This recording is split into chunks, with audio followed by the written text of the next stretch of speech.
Hello पिला माने समस्त को मोर नमस्ते पिला माने आज आमे कोन करबा ना जो इतिहास अछि इतिहास रो प्रथम अध्याय रो द्वितीय पाठ रो एक्सरसाइज रो क्वेश्चन एंड आंसर डिस्कस करबा हला जो अभ्यास प्रश्नावली अछि ताको आज आमे आलोचना करबा। सो द्वितीय पाठ रो ना कोन पिला माने ना भारत रे असहयोग आंदोलन और ओडिसा रो यार प्रभाव जा विषय रे मु तुमको ऑलरेडी पढी सारिची। सो ता रो एक्सरसाइज रो क्वेश्चन आंसर आज आमे डिस्कस करबा। देखो व्हाट्स योर फर्स्ट क्वेश्चन तुमरो प्रथम प्रश्न कोन अछि देखो प्रत्येक प्रश्नर उत्तर प्राय 60 गोटी शब्द रे लेखो बोली कहै छी हला। सो प्रथम प्रश्न कोन ना खिलाफत आंदोलन काहे की होइतिला एवं यार परिचालन पई गठित कमिटी रे केउ माने सदस्य थिले। खिलाफत जो आंदोलन हेतिला काहे की हेतिला ता सहित आ परिचालन पई जो कमिटी गठित हेतिला कोन खिलाफत कमिटी सेठी किए सबु सदस्य थिले से संपर्क में देखिबा। सो प्रथम विश्व युद्ध समय रे तुर्की का विरुद्ध रे युद्ध करथिला मित्र शक्ति विरुद्ध रे युद्ध करथिला। युद्ध पर कोन करहला तुर्की साम्राज्य को खंड विखंडित करि देइथिला। तुर्की प्रति एतादृश व्यवहार रे भारतर मुसलमान माने व्यथित होइतिले काहे कि ना तुर्की रे किए थिले मुसलमान मानकर धर्मगुरु खलीफा थिले। भारतीय मुसलमान माने सुल्तान को समर्थन जणाई ताकर क्षमता ह्रास विरुद्ध रे दुई अली भ्राता शौकत अली और मोहम्मद अली नेतृत्व रे आंदोलन आरंभ कले। एही आंदोलन को खिलाफत आंदोलन कहगला हला। तापर कोन देइछ देखो एही खिलाफत आंदोलन परिचालन पई गोटे कमिटी मध्ये गठन कराइतला जाको खिलाफत कमिटी बोली कहा जाय। एही कमिटी रे दुई भ्राता शौकत अली मोहम्मद अली जे माने कि एही आंदोलन आरंभ करिथिले से माने सदस्य रहिले। एमानक व्यतीत आउ किए पिला माने सदस्य थिले देखो मौलाना अब्दुल कलाम आजाद हकीम हजमल खान हसरत मोहानी ए समस्त कोन थिले ना सदस्य थिले। हेले तम मानक पई एठी गोटे क्वेश्चन जोडा कि तमे कमेंट बॉक्स रे जणैबो मौलाना अब्दुल कलाम आजाद मौलाना अब्दुल कलाम आजाद ये मौलाना अब्दुल कलाम आजाद किए थिले जेतेबेले हम भारत स्वाधीन हैला पर जेतेबेले भारत रे प्रथम थर कोन हैला ना निर्वाचन हितला से निर्वाचन हैला पर मौलाना अब्दुल कलाम आजाद से निर्वाचन रे जीति चंती आ किए थिले सीए सेटा तमे मते कमेंट बॉक्स रे निहाती जणे हैला। तापर देखो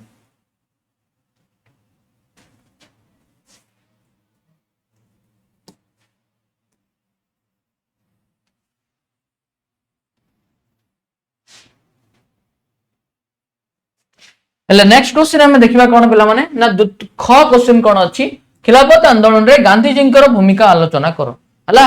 गांधी जी कर भूमिका कोन थिला से संपर्क रे हमें आलोचना करिबा। भूमिका माने पिला माने से भूमिका भाबी दो मनी भूमिका माने होची role what is the role of Gandhi ji in Khilafat आंदोलन इन खिलाफत मूवमेंट हला। देखो गांधी जी हिंदू और मुसलमान मानक मध्य रे एकता आनिबा पई और जातीय आंदोलन रो भित्तिभूमि को सुदृढ़ करिबा पई खिलाफत आंदोलन को कोन करथिले समर्थन करिथिले हला। गांधी जी मेन एम कोन थिला जातीय आंदोलन भित्तिभूमि को सुदृढ़ करिबा आ हिंदू मुसलमान मान को मिसेइबा हिंदू मुसलमान मान एकता आनिबा। पिला माने एकता जदी नाही दैट मींस किछि भी हेइ परिबो नाही गोटे देशर विकास केबे हेइ परिबो नाही बा गोटे देश केबे मध्ये स्वाधीन होइके रहि परिबो नाही। सो गांधी जी मुंडरे से जिंस चलथिला जे मते एकता आनिबार अछि जा द्वारा से खिलाफत आंदोलन को बा खिलाफत कमिटी को समर्थन करथिले। 1919 नवेम्बर रे गांधी जी निखिल भारत खिलाफत सम्मेलन रो सभापति भाबरे निर्वाचित हेइ गले। गांधी जी को परामर्श क्रमे निखिल भारत खिलाफत कमिटी असहयोग कार्यक्रम ग्रहण करी आंदोलन आरंभ मध्य करि दैथिला। तापर देखो इंग्लिश सरकार को सहित संपर्क छिन्न करिबा पई गांधी जी नेतृत्व रे खिलाफत कमिटी निष्पत्ति नैथिला। हेले खिलाफत कमिटी निष्पत्ति कोन नेला इंग्रज सरकार को सहित हमें कोनोसी प्रकार संपर्क रखिबानी सेमान को हमें संपूर्ण भाव रे असहयोग करिबा। फलरे मुस्लिम लीग और जातीय कांग्रेस खिलाफत आंदोलन को समर्थन करथिले। सेति पई जो मुस्लिम लीग थिला और जातीय कांग्रेस थिला देटा जाक खिलाफत आंदोलन को समर्थन करथिले। ए जो मुस्लिम लीग थिला एटा जनरली मुसलमान मानन को नेकी हेतिला और जो जातीय कांग्रेस थिला सेटरे प्राय सब धर्मर लोक थिले बट बेसिकली हमें जदी देखिबा सबटु अधिक हिंदू धर्मर लोक सेठी थिले हला। देन आफ्टर तापर हमें देखिबा कोन ना असहयोग आंदोलन रो कार्यक्रम सब कोन कोन थिला। पिला माने असहयोग आंदोलन रो मूल नीति थिला इंग्रज अनुष्ठान और विदेशी द्रव्य को वर्जन करिबा। 1919 मसीहार भारत शासन आईन अनुଯାयी अनुष्ठित हेबाकु थिबा निर्वाचन और सरकारी उत्सव आम सब वर्जन करवा ता सहित समस्त प्रकार सरकारी उपाधि फेरस्त करवा और सरकारी पदवी जतिकी अच्छी से सबुथिरु आम इस्तीफा देवा ए सब थिला असहयोग आंदोलन कार्यक्रम।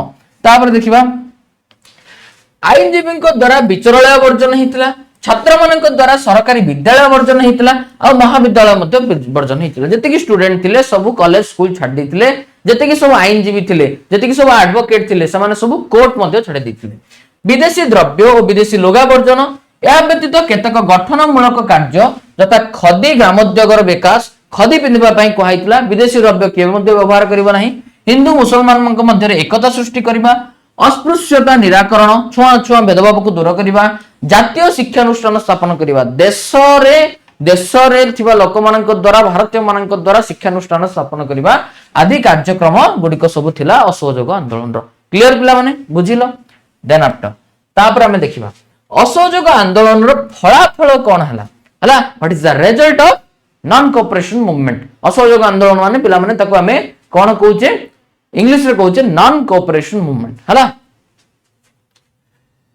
1922 मार्च 10 तारिख रे इंग्रेज सरकार गांधीजी को गिरफ्त करी 6 वर्ष जेल दंड देथिले। केते वर्ष देथिले 6 वर्ष जेल दंड देथिले। प्रथम थर पई एई आंदोलन इंग्रेज सरकार विरुद्ध रे संगठित भाव में परिचालित होइतला एवं भविष्यत विप्लव पई भारतवासी को उत्साहित करथिला। फर्स्ट टाइम कोन ना इंग्रेज सरकार मान विरुद्ध रे बहुत गुडा लोक एकाठी हेई कि कोन करचंती बा एकत्रित हेई कि आंदोलन करिवा स्टार्ट करचंती आ सेइठू कोन हेइतला भारतवासी इंस्पायर मध्य होइतिले जेमति परवर्ती समय रे से माने इंग्रेज सरकार को विरुद्ध रे आंदोलन करिवे। प्रथम थर पई कांग्रेस आंदोलन जन आंदोलन रो एक गण आंदोलन रे परिणत होई पड़तला। अगर कोन होतला ना कांग्रेस रो किछि लोक ही कोन करथिले आंदोलन करथिले बट एबे से गण आंदोलन वर्तमान बस जन आंदोलन वर्तमान गण आंदोलन में परिणत होइछि हला। देन आफ्टर तापर देख 1922 मसिया रे तुर्की रे मुस्तफा कमाल पाशा नेतृत्व रे साधारणतंत्र प्रतिष्ठित होई जो खलीफा व्यवस्था थिला तार ही संपूर्ण उच्छेद हो गला। सेतिपई आ खिलाफत आंदोलन यौक्तिकता रहलानी। खिलाफत आंदोलन हेतिला कोन पई ना खलीफांकर पदवी को जागृत करके रखिबा पई खलीफांकर पावर को खलीफांकर शक्ति को मेंटेन करके रखिबा पई बट जेहेतु खलीफा पद ही उच्छेद हो गला सेतिपई खिलाफत आंदोलन यौक्तिकता रहला नहीं। सो असहयोग आंदोलन और खिलाफत आंदोलन जेहेतु मिसिकी हेतिला सो खिलाफत आंदोलन बंद हो गला। बंद होगा द्वारा जो असहयोग आंदोलन अच्छी सी स्थगित होगा सहित भारत में खिलाफत आंदोलन अवसान घटिला। यार परवर्ती पर्यायर में संकल्पबद्ध भारतीयों को सम्मुखीन होगापाई इंग्रेज सरकार को बहु कष्ट सहवाई पड़ता। परवर्ती समय भारतीय माने कौन होते संपूर्ण भाव में संकल्पबद्ध होते शक्तिशाली होते इंग्रेज सरकार को बहुत कष्ट सहवाई पड़ता। तापर देख पिला माने असहयोग आंदोलन समय रे गांधीजी को ओडिशा परिदर्शन एक विवरण दियो। गांधीजी ओडिशा कहीं आसते पे गांधीजी प्राय राज्य को जाइछन्ती कहीं गांधीजी एमती गोटे लीडर थिले हला हमें स्टार्टिंग रू पढिछे ना। सो गांधीजी एमती गोटे लीडर थिले तांको वॉइस तांको कथा रे कोन थिला पावर थिला सेति पई से बहुत गुडा जगह को जाइछन्ती। बरहमपुर भी पिला माने आछन्ती हला आ सेति पई हमरो कोन अछि लाइक बरहमपुर रे तुम जे देखिबो गांधी स्क्वायर बोली भी गोटे अछि हला। बरहमपुर जाइछन्ती भुवनेश्वर जाइछन्ती कटक जाइछन्ती हला। देखो असहयोग आंदोलन को ओडिशा रे लोकाभिमुखी कराइबा पई 1921 रे महात्मा गांधी ओडिशा आसीथिले हला। 1921 मसिया मार्च 23 तारिख रे कटक ठारे गांधीजी विशाल जनसमाज को उद्बोधन देइथिले असहयोग आंदोलन रे पार्टिसिपेट करबा पई।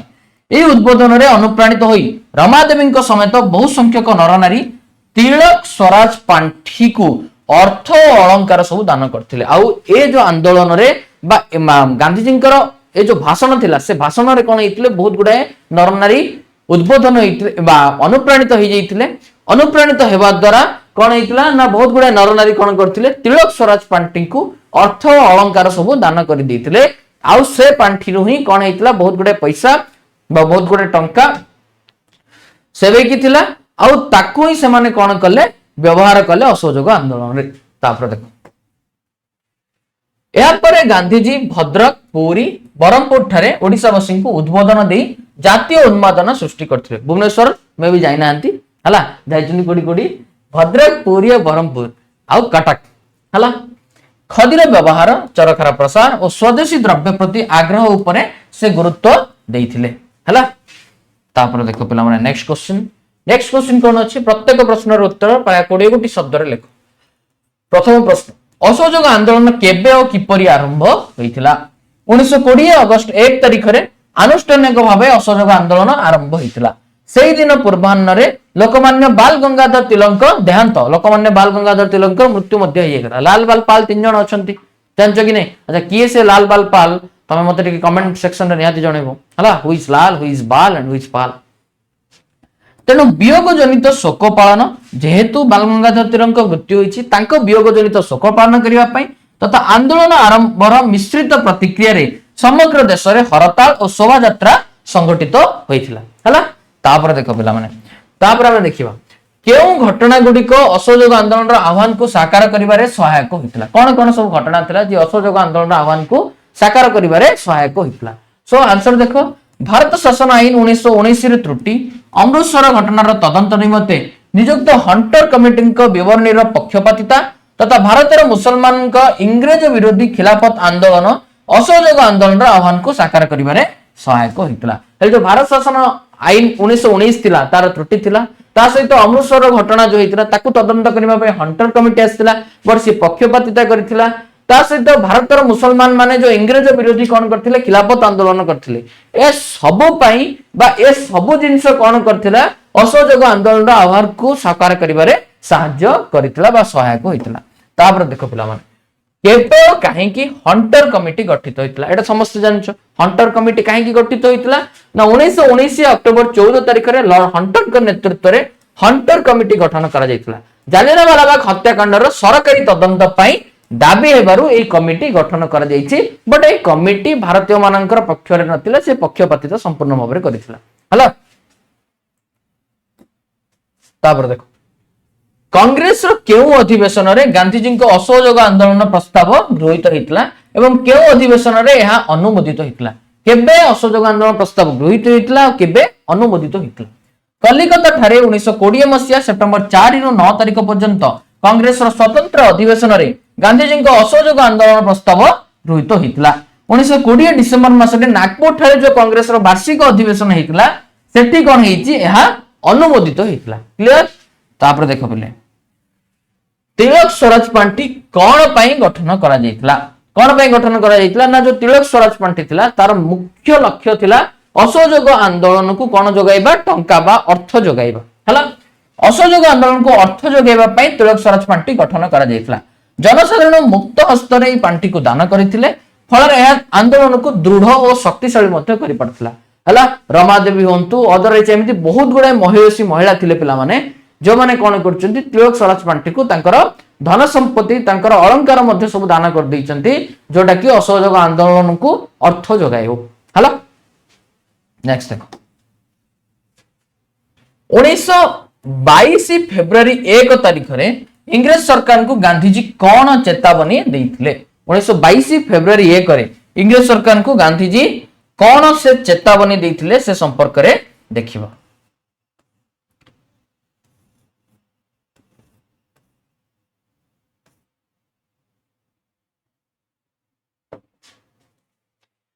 ଗାନ୍ଧିଜୀ 1922 ଫେବୃଆରୀ 1 ତାରିଖରେ ଇଂରେଜ ସରକାରଙ୍କୁ ଚେତାବନୀ ଦେଇ କହିଥିଲେ ଯେ 7 ଦିନ ଭିତରେ ସମସ୍ତ ରାଜନୈତିକ ବନ୍ଦୀକୁ ମୁକ୍ତ କରା ନ ଗଲେ ଓ ସମ୍ବାଦପତ୍ରକୁ ପୂର୍ଣ୍ଣ ସ୍ୱାଧୀନତା ଦିଆ ନ ଗଲେ ସେ ଆଇନ ଅମାନ୍ୟ ଆନ୍ଦୋଳନ ଆରମ୍ଭ କରିଦେବେ। ଯେତିକି ରାଜନୈତିକ ବନ୍ଦୀ ଥିଲେ ତା ସହିତ ଯେତିକି ସବୁ ରାଜନୈତିକ ଦଳ ମଧ୍ୟ ଥିଲା, ହେଲା, ତାକୁ ଯଦି ମୁକ୍ତ ନ କରିବ, ତା ସହିତ ଆଉ କଣ ଅଛି, ସମସ୍ତ ସମ୍ବାଦପତ୍ରକୁ ଯଦି ପୂର୍ଣ୍ଣ ସ୍ୱାଧୀନତା ନ ଦବ, ତାହେଲେ ଆମେ ଆଇନ ଅମାନ୍ୟ ଆନ୍ଦୋଳନ କରିବୁ। ହେଲା, ନେକ୍ସଟ, ମହାତ୍ମା ଗାନ୍ଧୀ କେଉଁ କାରଣ ପାଇଁ ଅସହଯୋଗ ଆନ୍ଦୋଳନ ସ୍ଥଗିତ ରଖିଥିଲେ? 1922 ଫେବୃଆରୀ 5 ତାରିଖରେ ଉତ୍ତର ପ୍ରଦେଶର ଚୌରୀ ଚୌରା ନାମକ ସ୍ଥାନରେ ଉତ୍ତ୍ୟକ୍ତ ଆନ୍ଦୋଳନକାରୀ ଏକ ପୋଲିସ ଷ୍ଟେସନରେ ନିଆଁ ଲଗାଇଦେବା ସହିତ 22 ଜଣ ପୋଲିସ କର୍ମଚାରୀଙ୍କୁ ଜୀବନ୍ତ ଦଗ୍ଧ କଲେ। ହେଲା, ଚୌରୀ ଚୌରା ଘଟଣା ସମସ୍ତେ ଜାଣିଛ। ଉତ୍ତ୍ୟକ୍ତ ଜନତା କଣ କରିଛନ୍ତି, ରାଗିକି ଗୋଟେ ପୋଲିସ ଷ୍ଟେସନରେ ନିଆଁ ଲଗାଇ ଦେଇଛନ୍ତି। ନିଆଁ ଲଗାଇବା ଦ୍ୱାରା କଣ ହେଇଥିଲା ନା 22 ଜଣ ପୋଲିସ କଣ ହେଇଯାଇଥିଲେ, ମରିଯାଇଥିଲେ। ହେଲା, ସେଥିପାଇଁ ଏହି ହିଂସାତ୍ମକ ଘଟଣା ପାଇଁ ମର୍ମାହତ ହୋଇ ଅସହଯୋଗ ଆନ୍ଦୋଳନକୁ ସ୍ଥଗିତ ରଖିଥିଲେ। କାହିଁକି ପିଲାମାନେ, ଯୋଉ ଗାନ୍ଧିଜୀ ଥିଲେ, ଗାନ୍ଧିଜୀଙ୍କର ମୁଖ୍ୟ ଲକ୍ଷ୍ୟ କଣ ଥିଲା ନା ସତ୍ୟ ଓ ଅହିଂସା।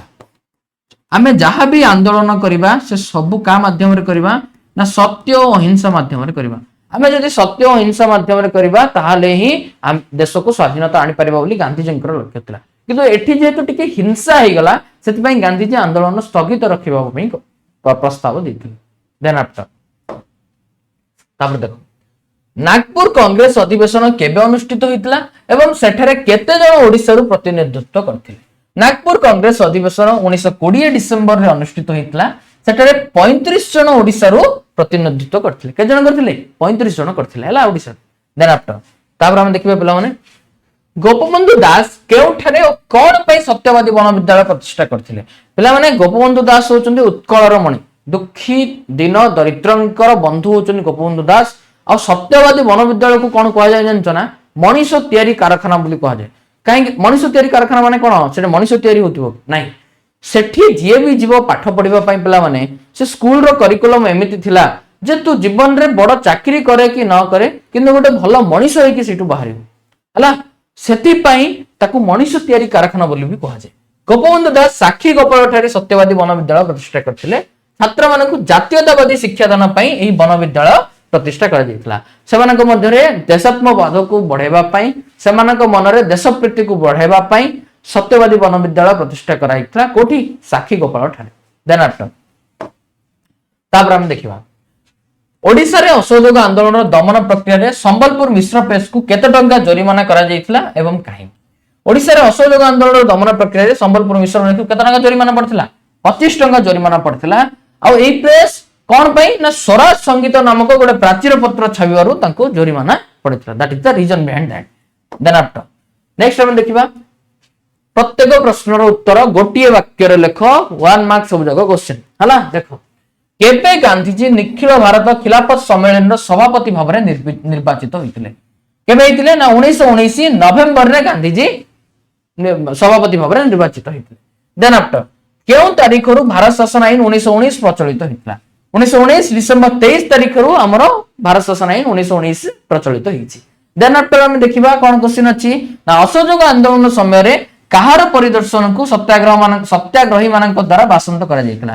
ଯେତେବେଳେ ଅସହଯୋଗ ଆନ୍ଦୋଳନ ଚାଲିଥିଲା ସେ ସମୟରେ ୱେଲ୍ସର ଯୁବରାଜ ଆସିଥାନ୍ତେ କୋଉଠିକୁ? ଭାରତ ପରିଦର୍ଶନ କରିବା ପାଇଁ। ବଟ ସତ୍ୟାଗ୍ରହୀ ମାନେ କଣ କରିଛନ୍ତି? ଅବରୋଧ କରିଛନ୍ତି। ସେଥିପାଇଁ ୱେଲ୍ସର ଯୁବରାଜ ଆସିପାରି ନାହାନ୍ତି। କ୍ଲିୟର?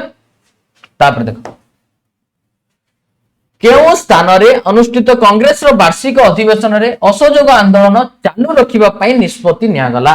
କେବେ ନା 1921 ଖ୍ରୀଷ୍ଟାବ୍ଦ ଡିସେମ୍ବର ମାସରେ କଂଗ୍ରେସର ଅହମ୍ମଦାବାଦ ବାର୍ଷିକ ଅଧିବେଶନରେ ଅସହଯୋଗ ଆନ୍ଦୋଳନକୁ ଚାଲୁ ରଖିବା ପାଇଁ ନିଷ୍ପତ୍ତି ନିଆଯାଇଥିଲା। ଦେନ୍ କ୍ୱେଶ୍ଚନ ମହାତ୍ମା ଗାନ୍ଧୀ କେଉଁ ଦିନ କଟକ ଜନସମାଜକୁ ଉଦ୍ବୋଧନ ଦେଇଥିଲେ? ମହାତ୍ମା ଗାନ୍ଧୀ 1921 ମାର୍ଚ୍ଚ 23 ତାରିଖରେ କଟକ ଠାରେ ଜନସମାଜକୁ ଉଦ୍ବୋଧନ ଦେଇଥିଲେ ହେଲା। ଦେନ୍ ଆଫ୍ଟର କାହାର ପ୍ରେରଣାରେ ସମ୍ବଲପୁର ଜିଲ୍ଲା ସ୍କୁଲର ଛାତ୍ରମାନେ ଅସହଯୋଗ ଆନ୍ଦୋଳନରେ ଯୋଗ ଦେଇଥିଲେ? ପଣ୍ଡିତ ଲକ୍ଷ୍ମୀନାରାୟଣ ମିଶ୍ରଙ୍କ ଦ୍ୱାରା ଅନୁପ୍ରାଣିତ ହୋଇ ସମ୍ବଲପୁର ଜିଲ୍ଲା ସ୍କୁଲର ଯେତିକି ସବୁ ଛାତ୍ର ଥିଲେ ସବୁ ଅସହଯୋଗ ଆନ୍ଦୋଳନରେ ଯୋଗ ଦେଇଛନ୍ତି ହେଲା।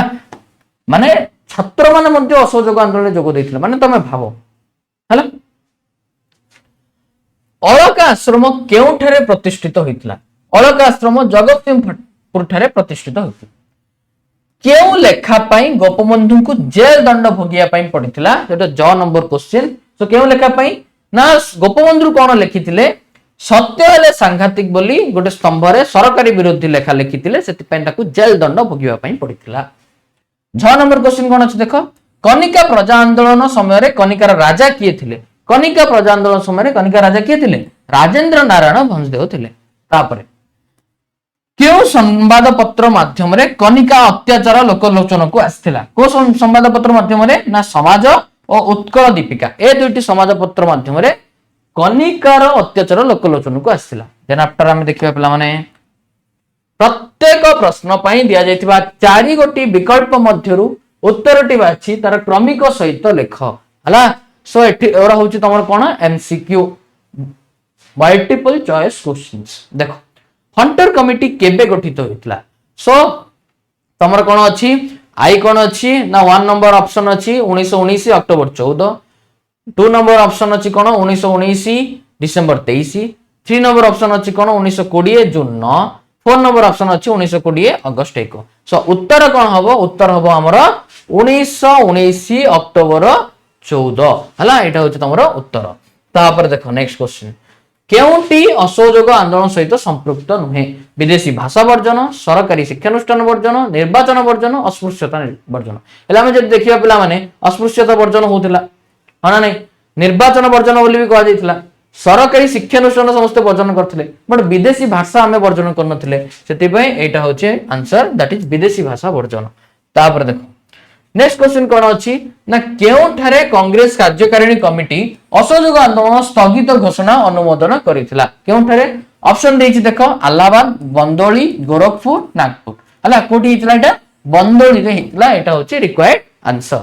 तापर देखो पिला ने सो देखो घ नंबर क्वेश्चन कोन अछि किए ओडिशा प्रादेशिक कांग्रेस कमिटी रो प्रथम सभापति थिले देखो ऑप्शन कोन अछि हरेकृष्ण महाताब गोपबंधु दास गोपबंधु चौधरी भागीरथी महापात्र हला सो ऑप्शन कोन हबो ना गोपबंधु दास थिले ओडिशा प्रादेशिक कांग्रेस कमिटी रो प्रथम सभापति। देन आफ्टर नेक्स्ट क्वेश्चन कोन ना केउ अनुष्ठान स्वराज्य समाचार पत्रिका प्रकाश करथिला केउ अनुष्ठान स्वराज आश्रम ना स्वराज सेवक संघ ना स्वराज मंदिर ना उत्कल स्वराज्य शिक्षा परिषद आंसर हम कोन ना ऑप्शन 3 स्वराज मंदिर। क्लियर पिला माने एठी तमरो प्रश्नावली अभ्यास सरिला तमे क्वेश्चन को भलरे प्रैक्टिस करिवो आ एग्जाम पॉइंट ऑफ व्यू पई all this questions are highly important हला आ मु तुमको स्टार्टिंग रु गोटे जिंस कहिछि कोन ना पाठ पढिबार गोटे भल तरीका होछि कोन ना रीड राइट रिकल रीड पढ़ राइट न देखि लेख रिकल पुणी मने पका रिवाइज कर understand. Thank you so much नमस्ते।